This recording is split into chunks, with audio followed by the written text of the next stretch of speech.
नमस्कार, मी श्रीकांत घुले. मुद्द्याचं बोला या आमच्या निवडणूक विशेष कार्यक्रमात तुम्हा सर्वांचं मनापासून स्वागत. सध्या महापालिका निवडणुकांची रणधुमाळी सुरू झालेली आहे आणि आज मी आलेलो आहे लालबाग परळ या शिवसेनेच्या गड मानल्या जाणाऱ्या भागामध्ये. शिवसेनेची पाळमुळं याच भागात रोवली गेली. या भागानं गिरणी कामगारांचा संघर्ष बघितला, गिरणी कामगारांची चळवळ बघितली आणि त्यानंतर शिवसेनेचा राजकीय उदय देखील याच भागानं बघितला. माझ्या मागे तुम्ही बघत असाल वामनराव महाडिकांच्या नावाने हे उद्यान आहे. शिवसेनेचे पहिले आमदार वामनराव महाडिक ठरले आणि त्यांच्या रूपानं शिवसेनेला पहिला आमदार मिळाला, तो देखील याच परळ भागातनं. या भागानं शिवसेनेची कूस बदलताना बघितलंय आणि आता गेल्या अनेक वर्षांनंतर महाराष्ट्राच्या राजकारणामध्ये शिवसेनेसारख्या पक्षाची दोन शक्ल झालेली आहेत आणि त्यानंतर होणारी ही पहिलीच निवडणूक आणि त्यानंतर होणारी BMCची निवडणूक ज्यामध्ये ठाकरे बंधू एकत्र आलेले आहेत. त्यामुळं ठाकरे बंधूंच्या एकत्र येण्यामुळं या भागातल्या लोकांना काय वाटतं, बदललेल्या शिवसेनेचं स्वरूप याबद्दल नेमकं यांचं काय म्हणणं आहे, या सगळ्या विषयावर आज आपण याच भागातल्या नागरिकांची मतं जाणून घेणार आहोत. चला.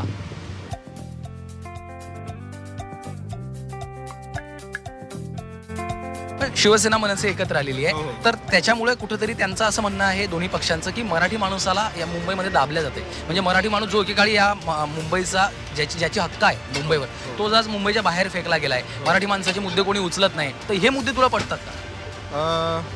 एका पॉईंटपर्यंत हे मुद्दे व्हॅलिड असतात, कारण की जिथं आपण राहतो तिथं आपला थोडासा हक्क असलाच पाहिजे. पण याचा अर्थ हे नाही की कोणी बाहेरून येऊन आला तर मग आपण त्यांना एकदमच बाहेर काढावं, एकदम त्यांना वेगळं करावं. पण जनरली आपण इच्छा आहे तर मग असं आहे की थोडा हक्कात आहे आपला इथं आणि आपल्याला थोडा प्रेफरन्स भेटला पाहिजे.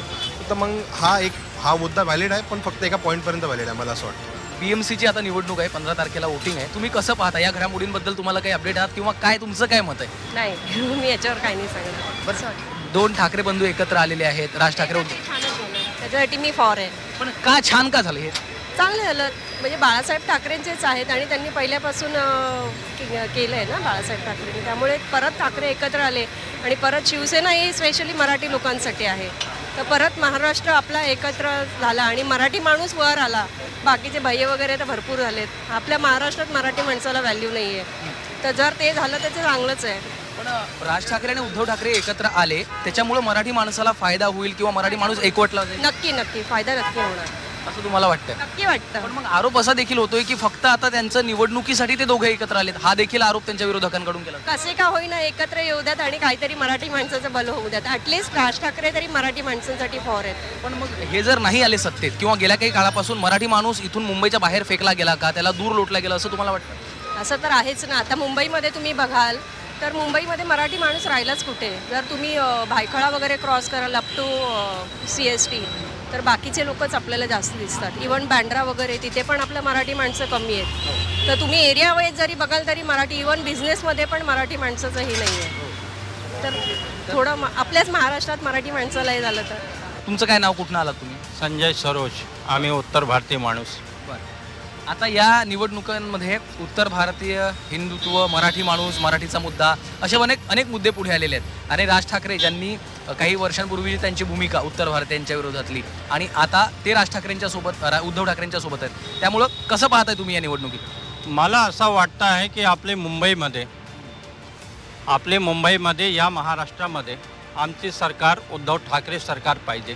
कशामुळं? काय कारण आहे त्याचं? त्यांचं कारण लय चांगलं आहे. उद्धवसाहेब ठाकरे, बाळासाहेब ठाकरे या लोकांनी एवढा वर्ष मुंबईला सांभाळला आहे. पाठीमागचा आपण जर बघूया तर मुंबईला एकदम छान सांभाळला आहे. तर मला असं वाटते यामुळे की आपले मुंबईमध्ये उद्धवसाहेब ठाकरेची सरकार आलीच पाहिजे. पण मग त्यांच्यासोबत राज ठाकरे आहेत, मग तुम्हाला राज ठाकरे पण चालणार आहेत? राज ठाकरे त्यांच्यासोबत आहे. ते मारपीटचा जो विषय होता त्यांनी फक्त असा बोलला होता, त्यांनी करायला स्वतः नाही आला होता इकडे. पण त्यांच्या लोकांनी त्यांच्या सांगण्यानुसार लोकांनी ते लोक नाही होते, त्याच्यामुळे दुसरे पण होते. त्यांनी याचा फायदा उठवला. तर याचा दोष आपण राज ठाकरेला नाही देऊ शकतो. आता जी BMCची निवडणूक आहे, काय वाटतं मग तुम्हाला? आता कोण तुम्हाला योग्य वाटतं की ज्यांच्या हातात आता मुंबईची सत्ता गेली पाहिजे? पहिली गोष्ट म्हणजे ठाकरे बंधू एकत्र झाले, एका अर्थी चांगली गोष्ट आहे. कारण ह्याच्यामुळे काय झालं की निदान भाजपला आहे ना, ही जी काय अमराठी जी हे आहेत, जी लोकांची घुसवायची होती ती कमी घुसलेली आहेत. आता भाजपच्या ह्या लिस्टमध्ये बघा, या समजा एक 20% लोक आहेत ही जर समजा जर ही संघटना नसती हां तर ही जास्त लोक त्याच्यामध्ये हे झाली असती, म्हणजे जास्त तिकीट AB फॉर्म त्यांना दिले असते. आणि आता पुढचा जो प्रश्न आहे, आता मी स्वतः BST हे आहे कामगार रिटायर्ड झालेलो आहे. आमच्या कित्येक BST कामगारांचे रिटायरमेंटचे पैसे मिळालेले नाही आहेत. ग्रॅज्युएटीची प्रोव्हिजन असूनसुद्धा नोव्हेंबर 2016पासून प्रत्येक कामगाराला केस करूनच पैसे मिळतात. म्हणजे ही सुरुवात कुठे झाली की 2016 म्हणजे ते जुनी शिवसेना असताना झालेली आहे. आता तुम्ही जसं गिरणी कामगारांची वाट लावताय हां तशीच या BST कामगारांची वाट लागणार आहे. आता कालांतराने काहीतरी 15 लाखामध्ये ह्यांना घरं देत आहेत. तर गिरणी कामगार 1.25 लाख गिरणी कामगारांना 1.25 लाख गिरणी कामगारांना तुम्ही घरं साऊथ मुंबईमध्ये घरं देणं हा हायकोर्टाचा नियम असतानासुद्धा फक्त 15,000 लोकांना घरं दिले गेले. आणि आज तुम्ही त्यांना सांगताय की सेलूमध्ये घर घ्या, पनवेलला घर घ्या, आणि ही जवळचा BSTच्या लोकांची होणार आहे. हा शिवसेनेचा गड होता बरोबर. याच भागातनं शिवसेनेला पहिले आमदार भेटले. तर हा भाग आता उद्धव ठाकरेंच्या पाठीशी या निवडणुकीत उभा राहील का? नाही, आता शिवसेनेचं म्हणलं तर मुळात मेन म्हणजे शिवसेनेचं म्हणजे शिंदे साहेबांच्या मागे उभे राहतील इकडचे लोकसेवेला पण ह्या शिंदे यांच्या मागे का उभे राहत? शिवसेनेचं कारण का आपल्याकडे विकासाचं विजन आहे शिंदे साहेबांकडे. लाडकी बहीण योजना असो, अजून कोणत्या इतर योजना असो, ह्या शिंदे साहेबांनी ह्या इकडे केलेल्या आहेत सगळ्या. आणि बऱ्यापैकी जो मराठी पब्लिक आहे तो शिंदे साहेबांच्या मागे आहे. कारण का लोकसभेला पण ह्यातून आपल्याला चित्र दिसलेलं आहे, लीड आहे, आणि विधानसभेला पण चित्र दिसलेलं लीड आहे. पण विधानसभा लोकसभेची निवडणूक ही वेगळी असते. BMCची महापालिकांची निवडणूक पूर्णतः वेगळी असते. ज्या लोकांनी शिंदेंच्या शिवसेनेला पाठिंबा दिला तीच लोक या निवडणुकीत शिंदेंकडे पुन्हा उभं राहतील असं तुमचं म्हणणं आहे. मात्र लाडक्या बहिणीचा तुम्ही मुद्दा उपस्थित केला. लाडक्या बहिणीच्या हे निवडणुकीच्या तोंडावर आणली गेली योजना, ही फक्त मतांसाठी आणली असे बोललं. हे विकासाच्या आधीपासून त्यांनी केलेलं आहे. जे काही योजना आहेत सरकारच्या, मोदी साहेबांच्या आहेत, महायुतीच्या आहेत. मेन म्हणजे इकडे काय आहे की महायुतीला इकडे मोठा पाठिंबा मिळणार आहे. शिंदेंची एक ठाकरेंची. काय वाटतं या इलेक्शनमध्ये? नाही, पण शक्यतो जी पहिली जी शिवसेना आहे ठाकरेची तीच बहुतेक निवडून येईल इथे लालबागमध्ये. तर राज ठाकरे यावेळेस आता उद्धव ठाकरेंच्या सोबत आहेत, युती झालेली आहे. त्याच्यामुळे त्यांचं जास्त पार्ट जड आहे इथला. पण का जड आहे असं वाटतं तुम्हाला? कारण दोघे भाव एकत्र आले हे, आणि मराठी माणूस एकत्र येईल त्याच्यामुळे शक्यतो. पण त्यांचं तर असं म्हणणं आहे, म्हणजे जे विरोधक आहेत, भाजप असेल, शिंदे सेना असेल, त्यांचं म्हणणं आहे की फक्त निवडणुकीसाठी एकत्र आले.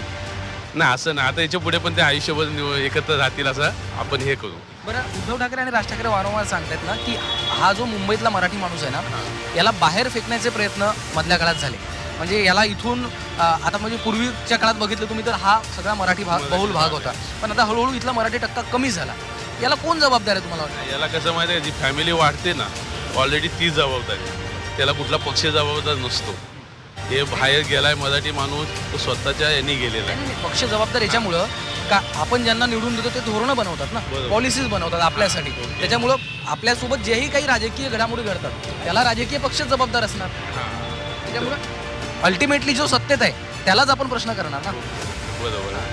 म्हणजे आता बोलायचं तर इथे कसं हा ठाकरेचा बालेकिल्ला आहे ना, सगळे ठाकरेचेच ऐकतात. म्हणजे ठाकरे साहेब म्हणजे ठाकरे बँडचं. पण हे जे दोघं भाऊ एकत्र आलेत याचा फायदा होईल असं वाटतं? हो, 100% होणार फायदा.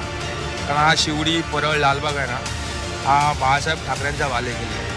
पण त्यांच्या समोर जे आव्हान आहे ते भाजप आणि शिवसेनेचं जे सत्तेत आहेत, इथेही सत्तेत आहेत, केंद्रातही सत्तेत आहेत. त्याच्यामुळे त्यांची ताकद मोठी आहे. आणि आता ज्या नगर परिषदेचे निवडणुका झाल्या त्याच्यामध्ये देखील त्यांचाच विजय मोठा झालेला आहे, त्यांच्या नगराध्यक्ष निवडून. त्याच्यामुळं ही फाईट कशी होईल? ठाकरे बंधू त्यांना फाईट कॉम्पिटिशन होणार, म्हणजे चढाओढ होईल. पण इथे म्हणजे ठाकरेचेच उमेदवार निवडून येतील. का आपण असं का वाटतं तुम्हाला की का ठाकरेंना? म्हणजे कसं आहे, इथे अजूनपर्यंत असं कोण आलं नाही ना. म्हणजे मनसे फक्त एकदाच आली होती. याच भागानं वामनराव महाडिकांच्या रूपानं शिवसेनेला पहिला आमदार दिला होता. तो इतिहास आहेच. मुद्दा आहे की आजच्या निवडणुकीतले मुद्दे काय आहेत? तुम्हाला काय वाटतं की या निवडणुकीमध्ये जो मुद्दा उद्धव ठाकरे किंवा राज ठाकरेंकडनं सांगितला जातोय, मराठी माणसाला बाहेर फेकला जात आहे, मराठी माणसाला दाबल्या जात आहे, त्यामध्ये तथ्य असं वाटतं? काय राजकारण आहे, प्रत्येकजण आपापलं मत व्यक्त करत असतो. पण आता कसं आहे, 16 तारखेला समजेल दूध का दूध पाणी का पाणी म्हणजे काय.